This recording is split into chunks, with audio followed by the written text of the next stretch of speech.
Welcome, everyone, to the Aspen City Council work session of Monday night, July 27th.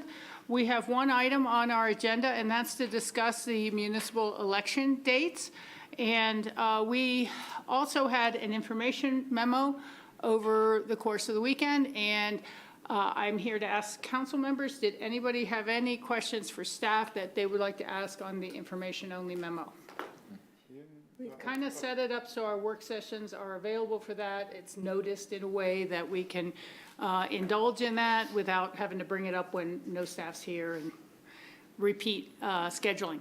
So there's no questions? Oh, wait, There are, okay. I just wanted to ask, since we're doing this and we invite staff in, as far as what's going to be asked of council regarding the entrance to Aspen before this February 10th draft reevaluation scheduling.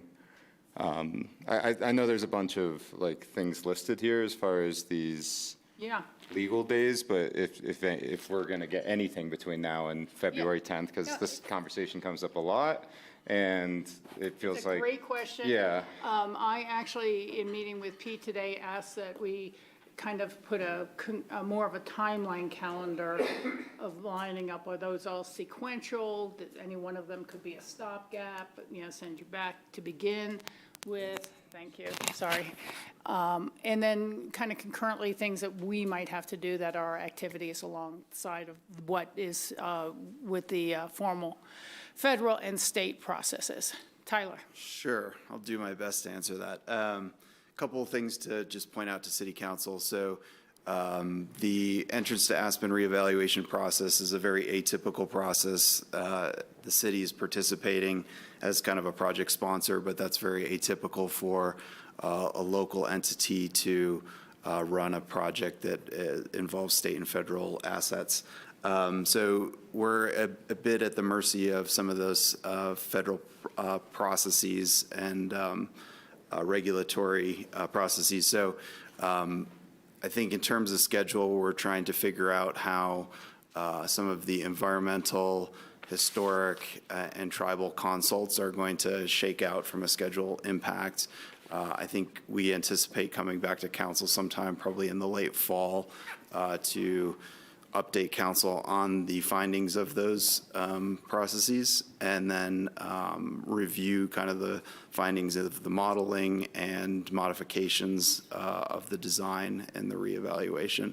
And we would likely do that for council input and a consult prior to final submittal of the reevaluation to FHWA for their final analysis and hopeful approval. Which ultimately will say whether it can stay a reevaluation or needs to go to a supplemental EIS? Yeah, good memory. So yeah, that would be kind of that fork in the road where they would make that determination. Okay. And the input that we would put into it, like you said, might be late fall, and depending on the design modifications and what thresholds they break or not. Yep. Based on council's previous direction, staff and the project management team has been trying to keep it within the boundaries of a reevaluation. We're not sure if we're there or not, but we think we are at this juncture. Okay. All right. Bill? Thanks. So you talked in the memo about some of the new ideas that we're contemplating as part of this reevaluation, like the slip lane and the Owl Creek intersection improvements. And I can't recall, and I couldn't find how many total sort of ideas like that we had that, you had contemplated with the assistance of Jacobs and others. But to date, have there been any of those issues pushed aside for various reasons? If so, which ones and why? When you say pushed aside, we just said we're not going to consider that. Item 7 of 12, CDOT or FHWA said, if you do that, we're for sure pushing you into this new category. And so I want to identify if any of those things have sort of been cast away, and if so, why? Yeah, and I'm going off of memory here, so I'll do my best. I think one example of something that we pushed aside was at one point we looked at the potential to bifurcate the tunnel section into 2 sections instead of 1. the feedback we got from FHWA was that would likely take us out of a reevaluation process. CDOT and some local entities generally like that, but since it took us out of the reevaluation, we've kind of brushed that aside for now. Other things, I can't really think of anything substantial. We've had other ideas that generally are with some of the, in the same vein of the modifications we have today, like, oh, we want to limit turning movements at the Cemetery Lane intersection. We had past iterations that probably weren't as refined as the modification that we kind of ended up going with, but nothing that we've really just totally tossed out. Okay, could we amend the info-only memo to talk about those Bill- things that have been, hold on, please let me finish. Can we amend that to talk about specifically that split tunnel idea and anything else that you think of after this meeting? Sure. I really want to track what we're going into this with and what we're going to come out of this with and why. And if there, I think that there needs to be a conversation if some of those most valuable ideas are being cast away simply because it's going to put us into the supplemental EIS, then I think we have to have a check back in saying, is it worth it to go back into the supplemental EIS? Yes, Richard. Well, I was just going to say that based on the questions and the conversation, perhaps it would be appropriate to really schedule a work session to kind of go through those type of things that have either been excluded now because they're not working or were not fully investigated based on some people's opinions, or, just is there a check-in point that we would, rather than just a memo? Yeah, maybe it's fall with the other one. I think for now, I just want this memo to sort of read accurate as of this date of what's changed. Okay. That's my desire, but Yeah, if and- others feel differently, that's fine. Yeah, no, I think staff can certainly provide you kind of that accounting of potential modifications we've looked at and what those have ended up in. I just want to remind, like, even if there was a modification that got cast aside, we're kind of one of three in this process. So the other two being FHWA and CDOT kind of pushing and guiding this. And so we can certainly express our opinion, but we're not the singular deciding entity either. So just want to make that clear as Understood. well. Okay, and then similarly, along the same lines, has there been any evolution of the thinking or sort of any specific decisions made on any of these design evolutions that may or may not require a public vote?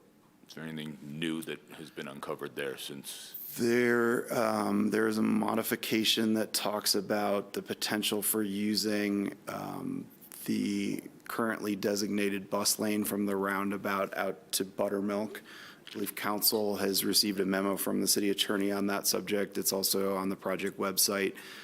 That modification, based on our attorney's opinion, would likely require a public vote. None of the other slip lane type of stuff that we've, Not that I'm aware of. okay, great. If anything comes up after this meeting, could that be reflected in the amendment also? Yep. Those are my only comments on the entrance to Aspen. I have one other very brief comment, not a question, on a different subject. anyone else on that memo? No? Okay, thank you. I just wanted to say to Kim, thank you for the decision on Flock. I think given the controversy and the sort of generally novel nature of it, I think it's the right decision at this time, so thank you. Other questions or comments on the information memo? No. I would like to just ditto Bill's comments to Kim. I realize it's a balancing act in so many ways of public safety and personal privacy and these new systems we're all adapting to. I had recently saw an article, I didn't get a chance to forward it to you or others yet, and it's happening in other places in the country, not here, but it was flock cameras that have been installed on college campuses that are now being directed information to ICE. And why that is, I would have no idea, but it just not wanting anything to start going in those directions. So that was a really good decision, and I know it put a lot of pressure on you. And as we look at personnel and budgets and all the demands for public safety, it was probably right to examine such tools and decide whether it's not right for us or not. But it is a challenge. Thank you very much. We will now move on to the regular agenda then. Those who came in for the discussion of the information-only memo, we were not expected to be making a decision on the Kids First program at this time, but we appreciate the memo, knowing the alternatives, and we'll take a look at that. I will say the only thing I got from reading that memo was kind of wondering, was there something in between the 5,000 and the 10,000, and maybe ramp it up after the first year, but start with a 7,500 per school children, and we'll see how the economy continues to do for next year, and see what our new early education. I just wanted that to be a third option for us all to look at. If you'd like to, if you have a moment, and we're here, and thank you guys for your patience.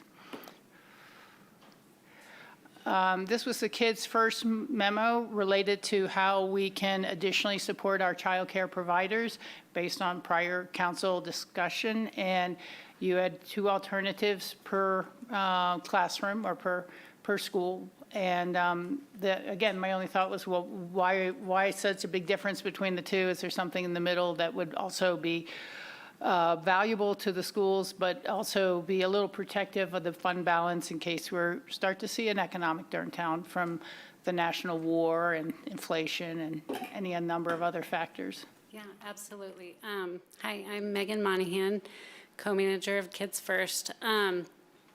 What our plan really lays out is that the first $5,000 per classroom could be distributed after September 1st. So that would be for the remainder of 2026. Okay. And then at the beginning of 2027, we would have another 6-month period of time where programs would have access to $5,000 per classroom for that 6-month period of time, so that each 6 months we would have the opportunity to evaluate, work with the child care programs. What are they spending the money on? What is their plan? And we're currently working with our board to develop that agreement with the child care providers, the plan for their spending, and then the reporting forms for that. Okay. Well, that makes a lot more sense to me now. I thought it was either one or the other once a year, and doling it out at 10,000, some to kind of shore up 2026 and some to start 2027 does make sense to me. I don't know if anybody else had comments on that one issue or anything, but okay. Thank you for clearing it up. I appreciate it. Thanks for your time. Thank you. Thanks.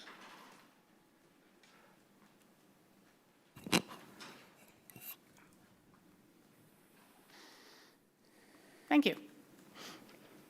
Mayor and Council, I'm James R. True, Special Counsel for the City of Aspen.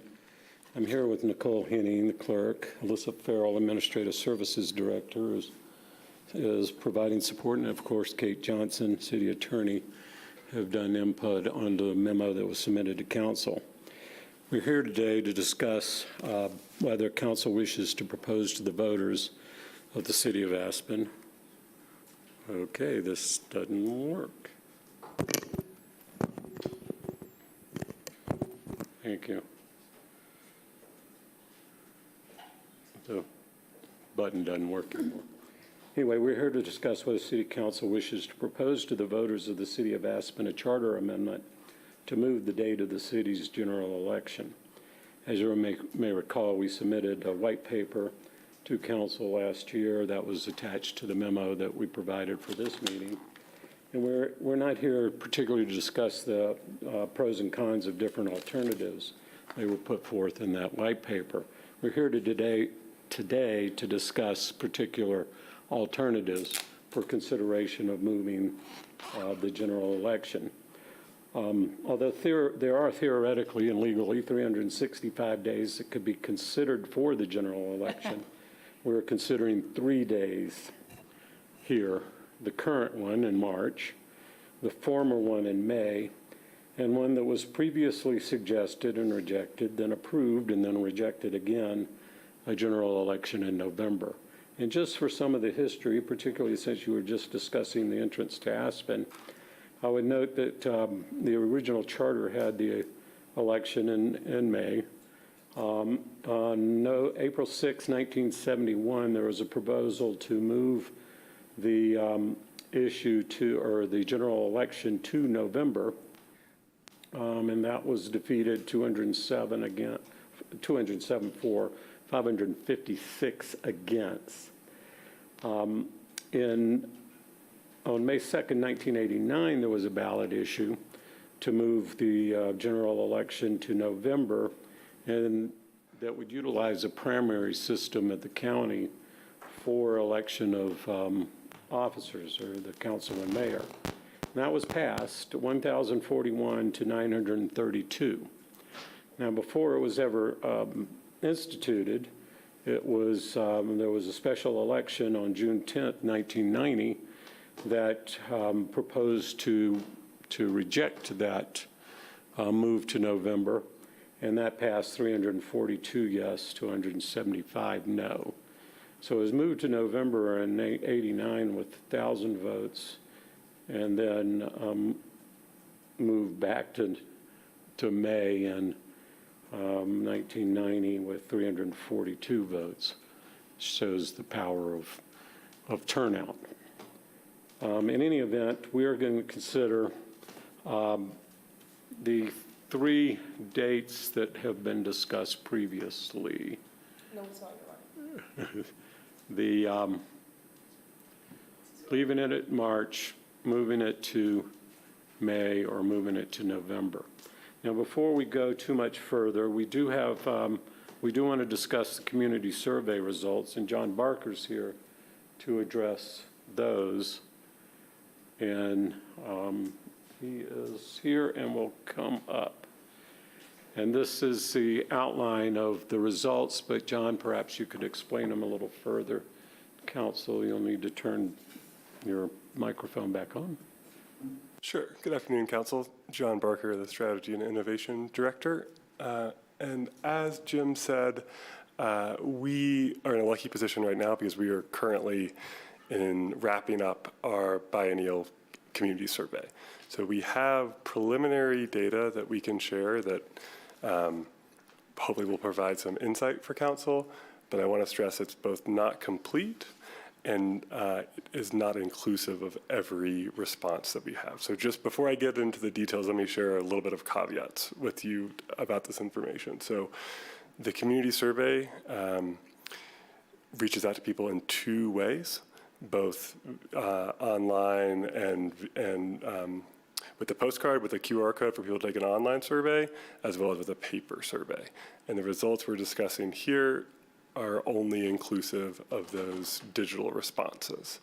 The other thing to keep in mind is surveys are demographically balanced to match respondents to the actual demographics of people in a community. And so that has not taken place here yet either. That said, this is a statistically valid sampling of our population. It'll just look a little bit different when Council sees the final results, likely at the end of September. So with that, there are a few things that we wanted to share. So we're asking, as a part of the custom questions we're allowed to ask in our community survey, directly 2 questions about this survey. The first is, to what extent do you support each of these options? And there's a strong preference for to coordinate with the November election, with a little bit of diminished support for the other 2. How many slides do I have? Do I just have 1 slide? We have 2 slides. Okay, great. We're just getting our bearings here. There was a little more detail in the memo. There was, and so the way that we frame the survey question is designed, right, to both indicate people's support broadly for each, but also to force them to choose. And when they were forced to choose, there is a pretty overwhelming preference of over 80% for the coordinated with the November election. And the other item of note, right, is when asked what option do you oppose, only 10% of our respondents oppose the coordinated November election, while over 50% opposed one of the other 2 options.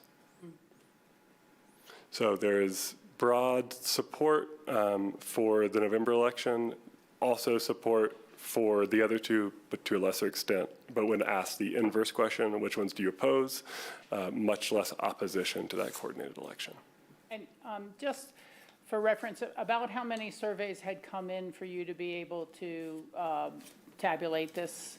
Sure, it was about 500.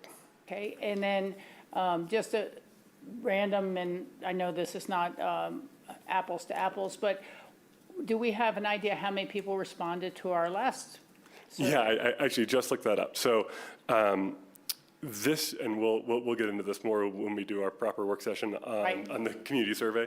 But so last year we had about 275 responses, and we only mailed surveys out to half of the households. This year we decided to mail out to every household, and we have double the response. So it's about an 8% response rate, which is pretty standard for a community survey like this. Okay, thanks for that kind of context. Anybody else have any questions for John? No? Okay, we'll let you go. Thank you. Thanks. My only comment regarding the survey, and this is going to be a big part of the discussion that we're going to have tonight, is the fact that the survey in discussing the coordinated election does not discuss the impact on that for a runoff system. And we'll get into that discussion further, but I did want to make that note at this point because the question of the runoff is significant. So we're going to look at the alternatives. And again, we're looking at three: stay in March, move back to May, or move to November. And staying in March obviously does not require any action, and we move forward as normal. Moving back to May really would take a charter amendment, of course, but the impact is relatively minimal because I assume it would reinstate the runoff in June. You would just change the time frame of the term that some people are serving, just as we did when we moved it forward to March. To move it back to May, you're going to change the term. A term would go from March to June 2 years later if it was the mayor. So you would have some adjustment there, but it's relatively minor to move from March to May. The big question and the big discussion is the move to November. And that's where I'm going to focus most of my discussion, is because with November, you've got significantly the issue of the runoff system. You could move it to November without a runoff at all. It'd just be the coordinated election. And with the county, it would be, as the county runs a lot of elections other than the counties, but it would be, very similar to. Yeah, somebody's microphone is beeping a lot, but I'm not sure whose it is or why. Somebody hacked into my presentation and making noise. Is that what's going on? Pretty much. You guys have to be diligent in turning it back. Okay, that might be it. Okay, thank you very much for helping us out. So with moving it to November, and I think this shows the kind of the four choices you really have, you can move it to November with no runoff. So plurality discussion. We discussed pros and cons of that in the white paper. We can go over those briefly again because the concept of a plurality just has the risk of having a very unsupported candidate prevail. If you have five people running for election, then somebody could win with basically 21% of the vote. The second place could have 20.5, and then the rest split off that. And it does not show great support. Now, the city did this, had no runoffs for a number of years, and, it all worked fine. But that's really the criticism of not having a runoff or primary system. So, Rachel. I would weigh in on that because I sure you know experienced a lot that about it. myself when I ran in a four-person race, and I prevailed with, I think, 35 point something. And throughout the 2 years, you would hear, how can you govern with only 35% support? That, it's not really legitimate. And the city had not had runoffs before then. So while I was mayor, we instituted a runoff for the next election, and I did not prevail at the next one by some like 42 or 43 votes. But that's how the apple falls, and it was all okay. So, but it was hard. In that election, you instituted the runoff system. You ran, got in the runoff with Yes. Mayor Klanderud, and she prevailed. Yes. Did you prevail, and did you have the most votes in the general election? I can't remember. The first election, which was a plurality election, I had the most votes with. No. When you went into the runoff. No, I don't think I did. No, Yeah. I was behind in the general, and then closed the gap significantly in the runoff, but did not prevail. Yeah. And we've had the runoff since then, and it has been successful. We've have all the information about the runoffs and how they can switch results, From a as forerunner. you two did learn.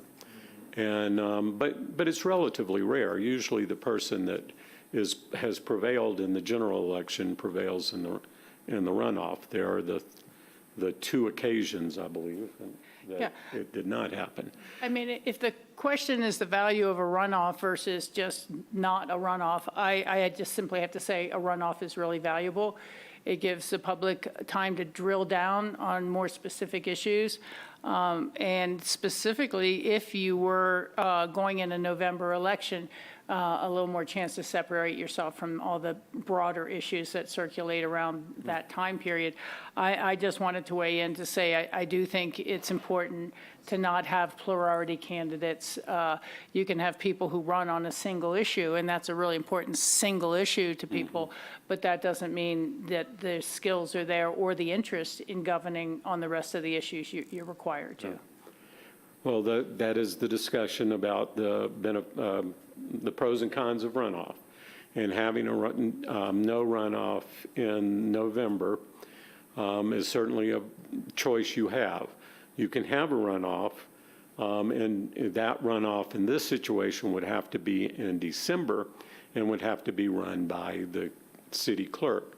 We cannot require the county clerk to conduct our election. They only are required under Colorado law to conduct a coordinated November election. So if you do choose to put on the ballot to move to November and then propose a runoff, it would have to be in December. And I don't know if Nicole wishes to discuss that any further, but it is an additional cost, and we have to maintain the ability to run the election. Now, as I noted in the memo, you can have special elections at any time based on either council placing something on and calling a special election or citizens petitioning on. So we always have to have the ability to have an uncoordinated election. So that's alternative 2. Alternative 3 here is to use the June primary system of the county. Now, I would note that in that election in 1989, it was proposing to use a primary, but as I noted in my memo, primaries at that time were in August. And that is a little different than having the primary in the end of June, because you're really just extending the election period. Now, there's no requirement for the county to coordinate our primary election, but they run a county primary most times anyway. And there's generally a general election or a primary election in June on most even years. So I don't think it would be difficult for the county to include us. Otherwise, we'd have to run our own primary. I did not put a choice to have a November election with a city primary in September. I didn't think that was something that was interested to the council, but it's certainly a possibility. And then, of course, the fourth item is having a coordinated election with the county and utilizing ranked choice voting. Now, under Colorado law now, the county would have to run that election. They have to coordinate with us, even if it's ranked choice, and they don't do ranked choice. Now, they may choose to if the city did, but I have no idea. But nonetheless, the county would still have to conduct the ranked choice voting. Now, ranked choice is the current term, is essentially identical to the instant runoff voting that we had in 2009. It was attempted one time in 2009. I can give you a personal comment that I think there's nothing wrong with ranked choice voting or instant runoff voting. I think what it does, or what is designed to accomplish, it accomplishes, which is to get the individuals elected who have the most broad support amongst the community. I know there are a lot of criticisms of it, and there were so many criticisms of it following the 2009 election that the voters, in a relatively close election, it went back to the previous election system in May with a runoff system. We can get into that discussion. I have a lot of history of it. Catherine Cook and I basically handled it. Explain exactly how ranked choice works.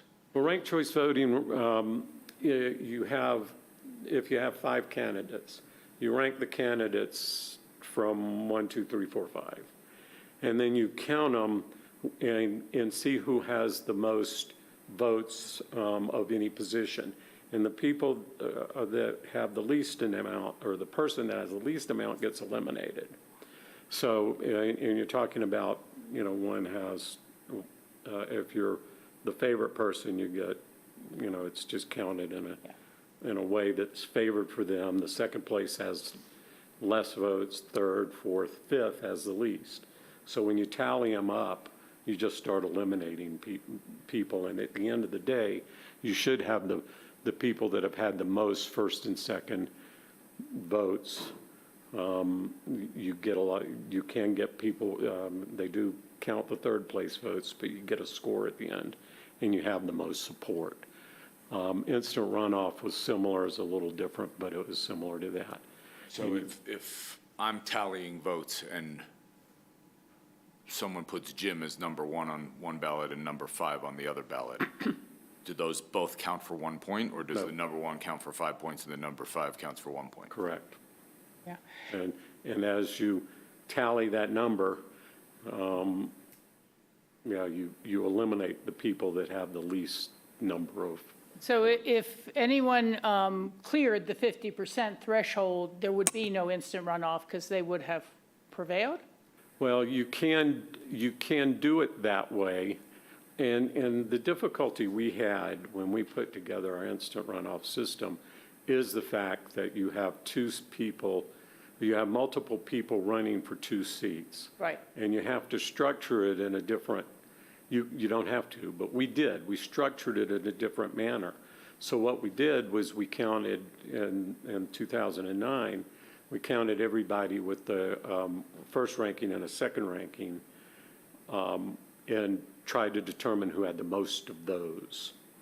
And those 4 people with the most first and second rankings actually went into the instant runoff, and you eliminated the next 2. So we had a hybrid system that's not typically used because you don't typically have, and I don't know of any community that does not have district type voting. It's very easy in a district type situation where X number of people are running for one position. But it can get very complicated. I shouldn't say very complicated, it's a little more complicated if you have multiple people running for 2 seats.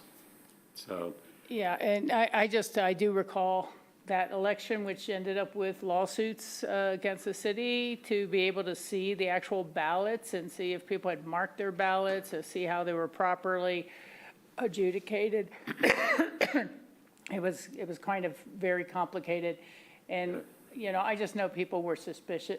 I know people who were suspicious about it. It probably works fine, but it kind of becomes, well, wait a second, if that guy voted for the very least popular candidate, but now his second choice counts to wipe out it's just kind of like, wait a second, Well, it became a little funny. yeah, You know, and that is the and case. people skipping a second choice to their third choice, so you don't want your second choice person to outrun your first choice person. There were all sorts of Gaming. conspiracy theories associated with that election, including this term that became really popular called non-monotonicity. If you vote for somebody you don't really support because you want them to get in through the first round, then you've helped your person who you really do support. But that's the fact in primaries, and people can and do that. You vote in a primary to somebody, you vote for the person that you think's going to be the hardest to beat, or you vote against the person. You think it's going to be hardest to beat? You vote for the person that's going to be easiest to beat in the general election. And that did surface kind of clearly in the instant runoff election, because you could look at that since ultimately released all the ballots. Well, that's not true. We released 90% of the ballots. In any event, I wasn't planning to get into a big discussion of ranked choice voting. I did have to say that I have a personal opinion on it. I don't think it's as bad as some people think. I think people are scared of it a little bit. But nonetheless, it theoretically duplicates a runoff system. So in any event, these are the 4 choices that do exist if you're moving to November. I suppose, again, there's that 5th choice of having our own primary system in August or September, but I did not put that as an alternative because nobody suggested it before. There are little subtle nuances to a lot of this decision. One is, do you want to try to put this on the ballot in November, or you want to try to go until March? The subtleties do come into play when you're figuring the transition. And I tried to outline that in the memo as to what the transition would be. And there are, if you do it in November, you have 2 choices. And that's having the transition be to cut the first elected seats down a bit. And at least for the mayor, where the mayor would serve from, the mayor elected in March would serve from April 2027 to either January 2029 or April 2029. You really have that choice in March. If you vote in November, you have that choice. If you vote in March, I don't believe you have that choice. You have to have the mayor serve the full term April 29 or March 27 to April 29. I'm sorry. You're elected in March 27, take office in April 27, you serve until April 29. You have to do that if you have this election in March. If you have it in November, you could either have it that term, that mayor elected in March, serve a shorter term or a longer term, depending on how you want to word your ballot issue. So you're saying that if a ballot question went forward in November of 2026, the actual language itself would be clarified before then to pick one of those 2 dates? The ballot has So to. it would be one or the other, Ballot has to set Which is fine. forth the transition. which is fine. It's just, do you want to have the shorter term from 2027 to 2029, or from 2029 to 2031. So, but that would be clearly set forth in the ballot. So, And in no event does this affect current council terms no, or mayor term, because this would have to go to a ballot question first. And Correct. be approved by voters, because it's a charter amendment ultimately, right?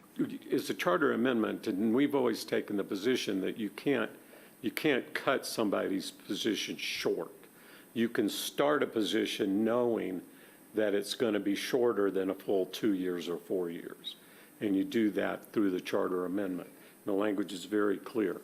But if you have the election in March to amend the charter, the people elected in March need to serve the full term. I don't think that election could or should terminate or lessen their term. But that's a Yeah. subtle decision that needs to be made, but it would be set forth in the ballot. So really, the question here is, do you want us to bring back ballot language for a November election? Do you want to put the discussion off and come back with a ballot election in next March? Or do you want to just decide that you're not interested in a charter amendment at all and the next council can consider it? If you do want something to come back for November, as this says, that it has to be done by, a charter amendment has to be done by ordinance. We're proposing that we would bring it back August 11th for first reading and August 25th for second reading.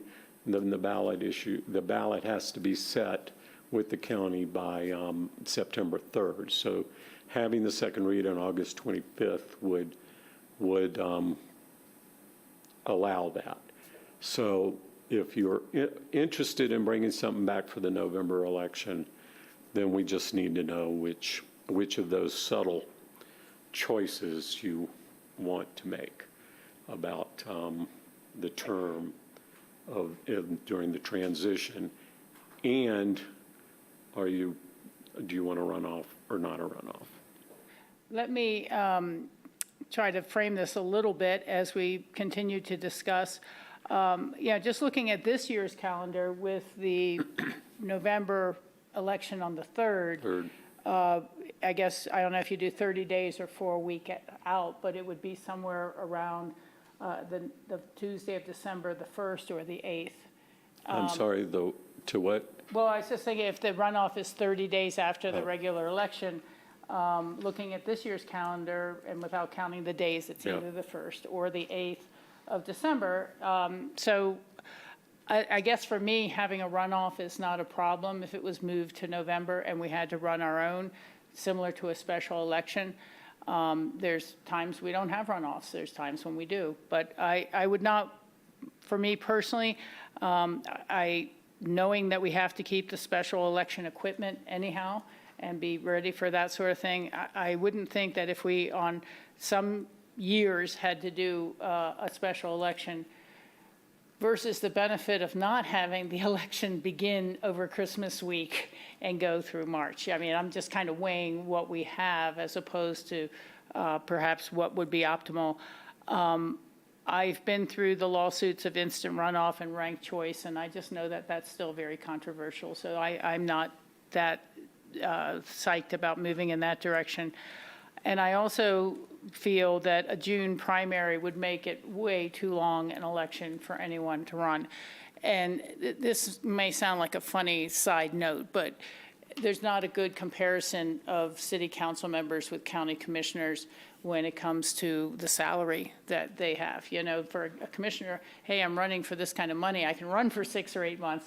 As a city person, we're a third or a quarter of that at best. And so it's kind of a lot to ask out of people to run a primary and fund a primary all the way from June to a November election for a city council seat. That's just my impression.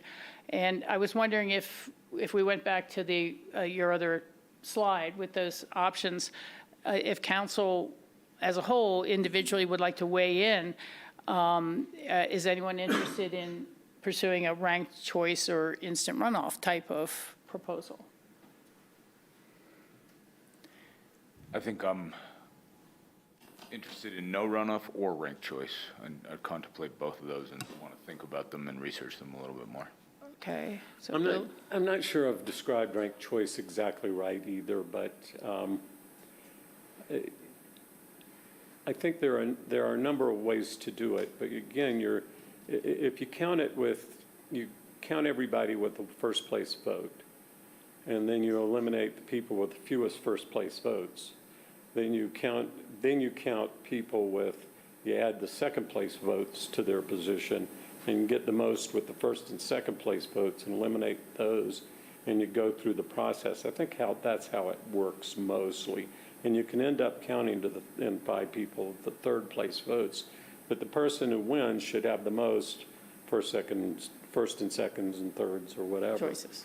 So, I mean, I think I described it with that point system, which I think is one way some people do it, but I think the common way is that what I just described. And you count first and seconds, boom, you'll eliminate somebody. But it works either way, and I still think it can determine. The lawsuits were based on trying to see the ballots. Seeing the ballots. It was not really, there was not a lawsuit challenging the results specifically. They just wanted to see the ballots. And that changed, the Senate changed, or not the Senate, but the legislature and the governor changed the law and allowed people to inspect ballots based on this case. And it kind of changed the concerns about anonymity on election ballots. Yes, sir. Yes. Yes. And it was, Mike wasn't on. yeah, it was, Yeah, my question was that a Marilyn Marks? Marilyn Marks was a candidate for mayor. She lost to McIreland, and she was very concerned about all of the issues that people have addressed with Ranked choice, yeah. instant runoff. And she led the charge to change the law in inspecting ballots and was successful at that. And based on that, the Supreme Court changed its mind about our case. And There you go. but it was, the election worked. John? I just have a couple comments. I would agree with Rachel that adopting the county's way of doing the primary and general, which I'm involved in right now, is a tremendous amount of work and effort. And I think with the amount of interest that we're finally seeing with people running for council, this might change their minds. So I don't think that's the direction I would prefer. And then the other thing I would say was, I like the idea of having the November 3rd election from a kind of a selfish standpoint. It's hard knocking on doors in January and February. It's cold out and it's dark, and I think September and October are much more user-friendly time to be knocking on doors and campaigning. Thanks, John. You really bring up the expense of running for a primary, because if you're a primary in June, you basically start running in March or before. And so you're really going to be running for a very long time for a city council seat. The other thing, I just want to mention that in the year, to yours, no runoff at all, Bill. In the year 2003, we had, I think it started with 10 people running for 2 seats on council. And we did have a runoff threshold, and it dropped to 9 as one person passed away. I'm not sure if a Pierce brother. And then it may have dropped down to 8. But I was in that race to get back on council, and I prevailed. I beat the 45% threshold for city council seats. But if I hadn't, and let's just put me out of it, I can see 8 people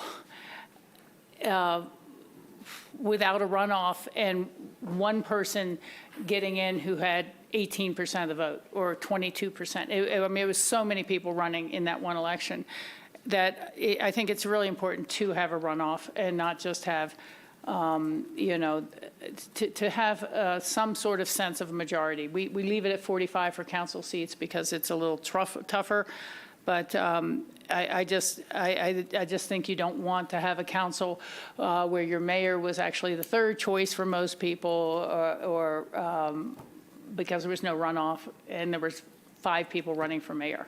You know, it just could really happen that way. So there is those aspects. So you have November with a runoff, which would be December, the runoff in December, or whatever day it is. So, Yeah.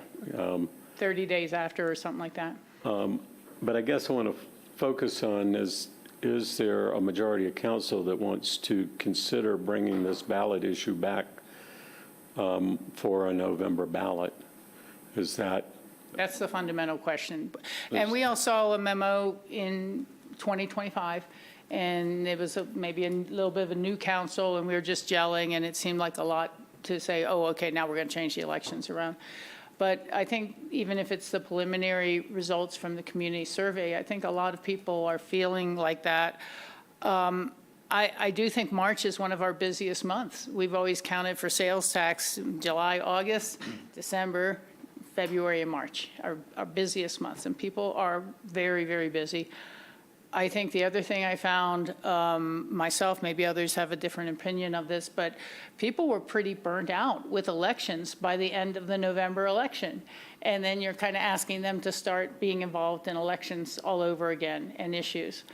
This is a complicated matter. It's not straightforward, but there is a lot of vote fatigue, and then you're hitting our clerk's office almost immediately and making our people work over Christmas and New Year's. And that itself, separate from asking your volunteers to potentially walk through ice and snow in our icy alleys, it's a lot. It's just a lot to persevere through. So I personally would love to see us put something on this November's ballot, find out what people think. If they don't like it, that's fine, and it stays the same if it gets voted down. I was actually around when this was changed before, and the real concern was it left people lame ducks for so long. The effort to overturn this 1989 measure it wasn't worded well, wasn't thought through as carefully as yours is, and it left like about a 6-month gap where people would be lame ducks in office and couldn't run again or whatever, and we didn't even have term limits then either. I mean, this is a new thing for the city to have term limits. So I'll go from there and see how do others feel about this. In general, broad comments are welcome. Well, I am kind of looking for November or March, or at all. For November. Yeah. Okay, so you would like to see a November question come forward? With a question on the November ballot suggesting November election. Correct. Yes, yeah. And then, so is there? Well, yeah, let's keep going down the line. Sam, what do you think? This is not my favorite issue because I do feel so strongly about local elections being local, and I appreciate their nonpartisan nature, and I appreciate that when you run for council or mayor here, and they get to know you, they have to learn about the issues, and they still wouldn't have a D or an R next to your name or any other label, but I just appreciate that local leaders can make a difference in a way that federal and state cannot. And I like that our elections are separate from federal elections. I've always been of the belief that if they were going to go to November, I wish they would go to odd year November and be in line with like school board elections and other local elections that go on here. Having said that, I'll go with the majority of council and how they feel, but this is not my favorite issue, and it's up to the will of the voters to decide how they want to do it. And it sounds like they want this, so I'm focused on other issues more than this. That's for at least me personally. Okay, thank you, Sam. Christine? Yeah, thanks for everyone's thought. Is your mic on? It is. I think my mic was the crackling one, actually, but is it working? Okay. Agreed, I'm not sure this is the most pressing issue we have. It's a little awkward to be all up here talking about a decision that impacts all of us. I want to point out that the petition to change the vote to March was citizen-led, and this is being driven by staff. I'm not sure that this has come forward from people in the community asking to change the election again. Maybe not staff, but potentially people on council as well. And I think there is a difference there in terms of why we're talking about that this time. I bring it up because I was part of the campaign to move to May to March, and the whole goal was to get as many people to vote as possible. And so that's still very much how I believe. I think if we can get more people voting in November, then we're successful. But I do worry about the down ballot impacts of this. I worry about the influence of partisan elections on a local election, which could potentially just happen naturally. When you're campaigning, people ask who you're voting for, and when they're going to naturally ask a ballot who you're voting for. And that's up for candidates to decide. But those are real concerns of mine in changing the date of this. Again, as Sam said, if people are really supportive, we saw 91% of survey respondents said this is something you want to see. I'm not going to push back against that, but just wanted to provide some context for why we're having this discussion and what the impacts might be. Good comments. John, do you have anything else to throw in, and we'll go back around? No, I agree with Christine. I think the biggest thing for me is I would like to increase voter turnout. And I think this is a way to do it because there's more people voting in November. There are some side issues I'm not super comfortable with, but that's the direction I want to head, is getting it on the November ballot so we can increase voter turnout. I would point out there, and I know there's a gentleman in the room that is a citizen that's very supportive of moving this forward and did talk about what it would take to do a charter amendment petition, which he's participated in before, but the timing at this point wouldn't be successful for November. But there is, as the survey says, Survey says. I had that flash, but as the survey does suggest, is that there is community support. But I do know, and I've been contacted by this gentleman and others about trying to move that forward. So I hope there's no sense that this has come from staff. Maybe I misspoke on that, so apologies. It has been legitimately raised that it is a stress on our staff as well, just the Christmas season type of election issues. But I think part of what we're seeing is that our citizens have now had the experience of a March election several times. And this survey may be saying how well they like it or not, but if we put something on the ballot, we'll find out. That's kind of my impression of it, because, you know, knocking on doors with people, they're kind of like, what? I got to vote when? You know, they almost like they forget it's in March. Others are real excited. I agree with everything people have said. We really don't want to go to a primary system. The issues can be so different between when you vote in June and when you vote in November. Perhaps more so for the city than for the county, but the issues could really change dramatically in a short period of time. I do support a runoff that would follow the election. I support moving it to March if the voters agree, to November. And just giving the voters the chance to decide that. It's something that when you've been through all the people trying to get an absentee ballot sent to them and where are they going to be or not be, the verifications the clerk's office has to go through, the work that the clerk's office has to go through, it's just massive. And I think that John has said it first, but if we're going to get the young people to turn out and to really feel involved in their elections, it's November. It's not it's not whether they're on vacation in March or vacation in May or vacation in April. It's whether there's other compelling issues that say, I need to vote. And that's the president, that's the congressman, that's the governor. And that's when the turnout really happens. And I think your statistics showed that. So I'm for putting something on the ballot this November. And I also want to point out that when we look at the ordinance on first reading and second reading, there's a chance to kill it. If everybody doesn't feel like it really is worth moving forward at that point, we can do it, but this was the discussion to decide, do we get it lined up for November?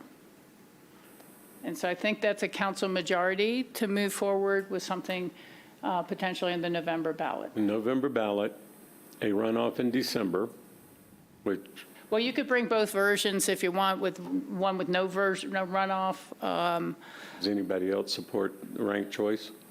Bill said he would No ranked consider it. choice, and I think there has to be a runoff. This is just me, but. I think there needs to be a But, runoff. but you want to bring a ballot, the ballot that was connected to the original white paper, although the dates would all be different, but did have the elimination of the runoff. Do you want me to bring that back, or? I think we need to have a runoff. I do not want to support a question with no runoff. I don't even know if that would start to be illegitimate to the voters, that, wait a second, you're asking me to vote for a November ballot that could have 10 people on it, and there's no runoff, and we'll just get whoever gets 20%. I mean, that alone, without a runoff, might be enough to kill the question. No.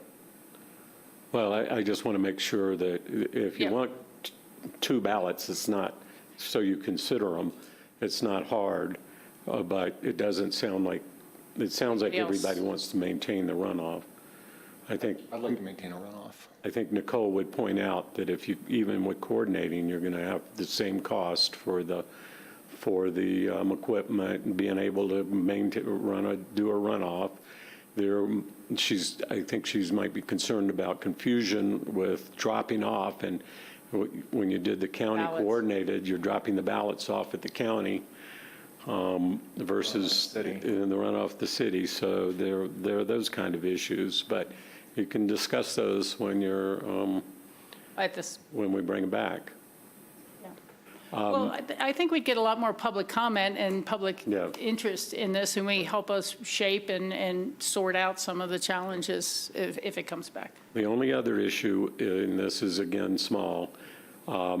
If we bring it back in November, you have a choice of whether the mayor and the council elected in March have a shorter term than a shorter term, either slightly 3 months less than 2 years and 3 months less than 4 years, or whether you shift that to the people that are elected The following after them. times.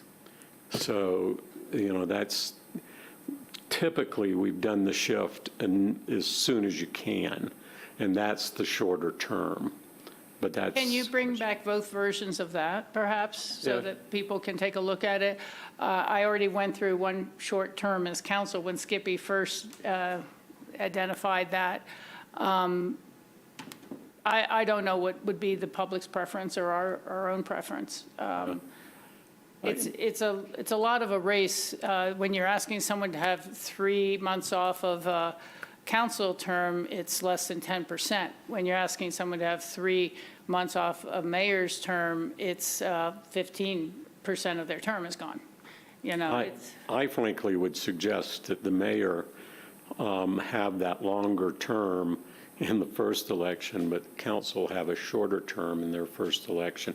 The reason is because the people that were elected, Councilor Rose and Councilor Guth, term is going to end in April of 2027.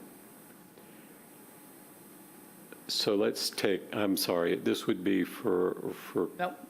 yeah, and She would be if she runs again, which is likely, but. there's the circumstance in 2029 when you guys have to run again, that your term, when the mayor's elected in 2027, 2029, if the mayor has the longer term, then she or he is being sworn in same time as the new council is in April of 2029, because the people that were elected in 2025 serve until April of 2029. So all three take office. Can you bring us a couple visual aids on this, of the different options? I think we need to lay it out for the public in a visual way. I knew I was going to have trouble describing that, but. Yeah, let's get some there's- visuals on that. I think Kate can help. Yeah, on paper.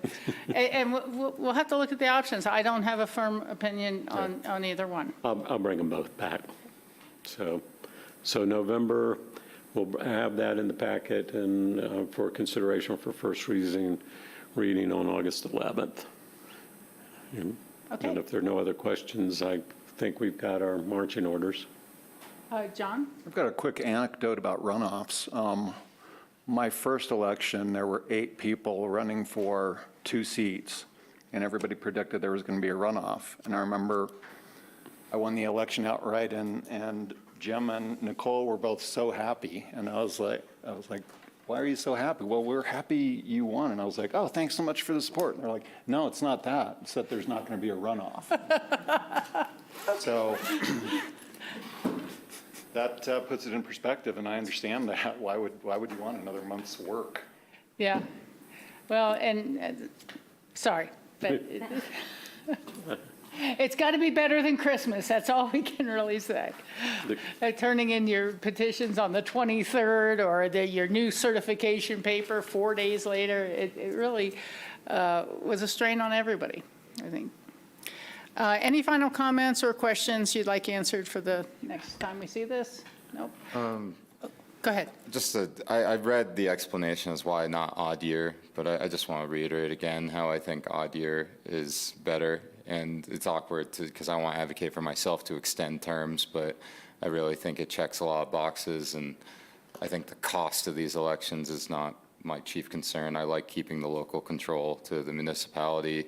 So doing odd year, even if the county has nothing on their ballot, I don't think is that big of a harm. So Yeah, I'm not too sure that they have to coordinate with us for odd year elections. I could be wrong, but but they don't always have an odd year election. But they do for at least the school board, just not with the county. They don't always have things on, but the school board is on odd year November election cycle. Yeah. Well, you can have the election anytime you want it, as I pointed out, 365 days. Yeah. Is it true that if the community decides that we don't like November, we can always change it back? Oh, absolutely. Again, Oh, they're going to think we're ludicrous for changing it every 6 years, but yeah. no. Well, that's not what I want to do, but there is that option. You can put that on the ballot, but that's up to council. And I did mention in the memo, but I did not mention here, is that you could have competing ballot issues. You can do that. You can have More than one option. more than one option. You could have, You did include that in. Yeah, and- then whoever Excuse got the people. highest votes would be the one that prevailed. correct, the charter's very explicit on that. So if you wanted an ideal choice, that could be done, and the one that gets the No, I think I'm just stating minority opinion. It's okay. I just wanted to say it again. Thank you. good. I think that means we are adjourned, grassroots. Thank you very much for all the photography work and setting our room up and all the help you give us. So all the best to grassroots.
Aye.